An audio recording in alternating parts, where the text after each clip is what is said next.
Christoph Bosch is a remarkable researcher with extraordinary patience. He decided that he would try and habituate the chimpanzees so that they became oblivious of his presence.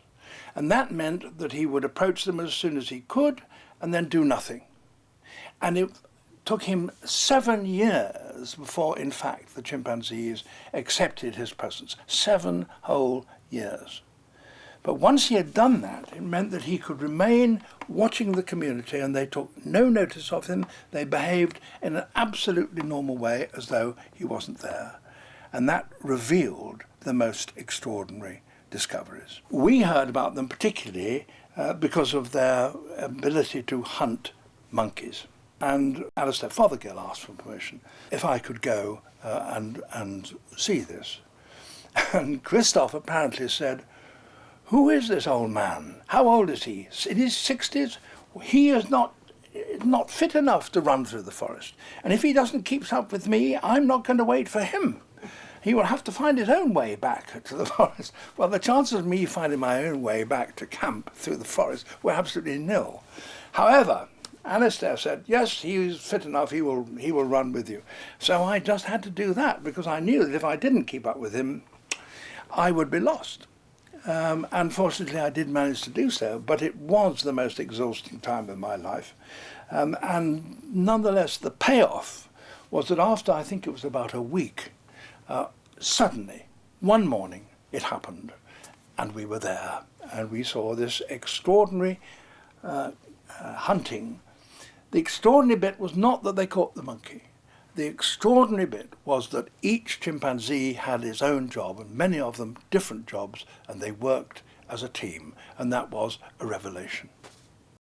We knew, of course, Jane Goodall had shown that chimps use tools, but what was shown with the Thai chimps was that these used different tools in different ways for different purposes, and subsequently that other groups of chimps, forest-living chimps, also had tool use, but again, different tools for a different purpose in a different way.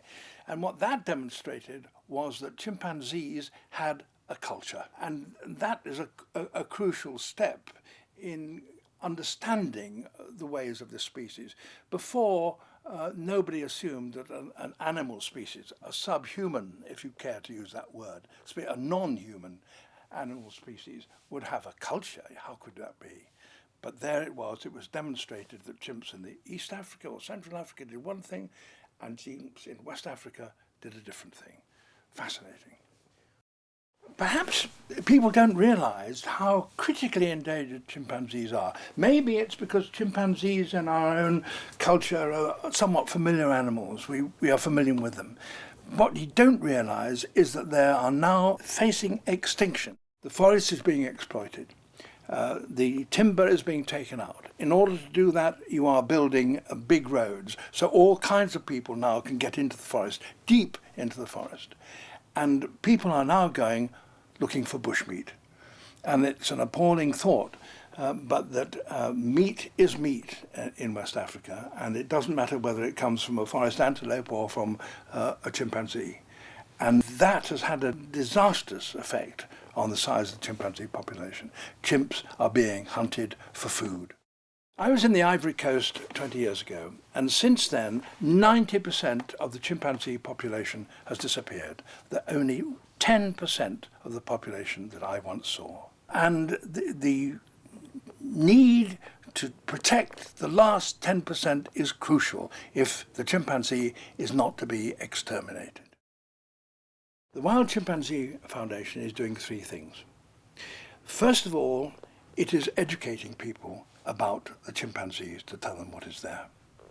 Secondly, it is running anti-poaching patrols, protecting the chimpanzees from poachers. And thirdly, it is doing biomonitoring. It is discovering everything we can about the surviving chimpanzee societies. If you give money to the Wild Chimpanzee Foundation, they will increase the number of anti-poaching patrols, people on the ground to protect chimpanzees from being killed for bushmeat. Instead of 2 anti-poaching patrols, there will be 4, and Oscar will be much, much safer.